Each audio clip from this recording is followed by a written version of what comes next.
In this video, Dr. Kenny tells us about her story and offers us a unique perspective about human evolution and Adam and Eve.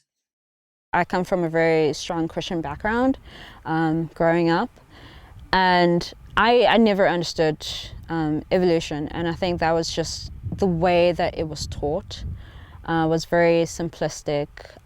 You had this linear progression, like the March of Man kind of vibe, and it was only when I got to university that you started understanding that it's a bit more complex than that. It didn't just happen in stages like one after the other, and now we understand evolution, or the deep human journey, to be more complex. It's not a tree, it's more like a braided stream, where some streams die out, others join with others and become one. So it's more complex. And I think, by going to uni and reading and learning to be critical about what information I'm absorbing, I generally don't just accept things quite easily. I like to question it a little bit.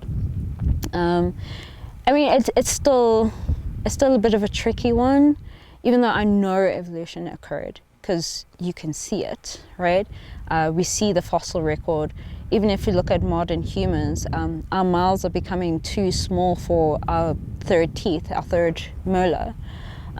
So that could be some evolutionary process, that we don't need all of our teeth all the time.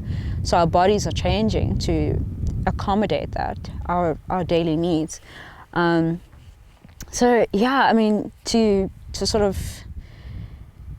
think the problem is that we're trying to understand a huge space of time in a short space of time, right? And you sort of need to be open and give yourself some time as well, patience, to really understand everything, or try to, and sort of try and marry it with what you're seeing around you as well. That makes it easier for me. So you've been convinced that, humans definitely evolved. You've seen the evidence. Yeah. It's convincing beyond a shadow of a doubt. Yeah. No, it is quite convincing. And again, I put on the whole modern human adaptation. We're constantly evolving, just at a slow pace that you don't realize that it's actually happening, but it's happening. So there's no reason why, all these hominids and hominins that we're finding don't exist, and they're not related to us in some way, because there are similarities there. And what does finding these species tell us about ourselves? Finding these species, I think, if you really, really think about it and you look at the dates that all these species were found, like 3 million years ago, 250,000 years ago, whatever, it tells us that we're quite young. Like we're very young on this earth. We're just babies, getting our steps together. We still have a long way to go. Maybe we should just be patient.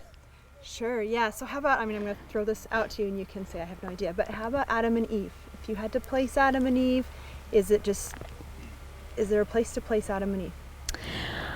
I think, look, there's a place for everything. For me, when it comes to stories about Adam and Eve, Noah, and so forth, I think they have their relevance in that they teach lessons. There are some lessons embedded in those stories that we read about or we get told as children. To try place them within time, I think it's difficult, because there is no tangible proof, right? There's no set place where we can go and date it and find bones and be like, okay, for sure, this is it. But those stories actually do teach us something. And it's possible that that's all they are. They might not be real, literal people, but there are lessons in that story to help society be what it is.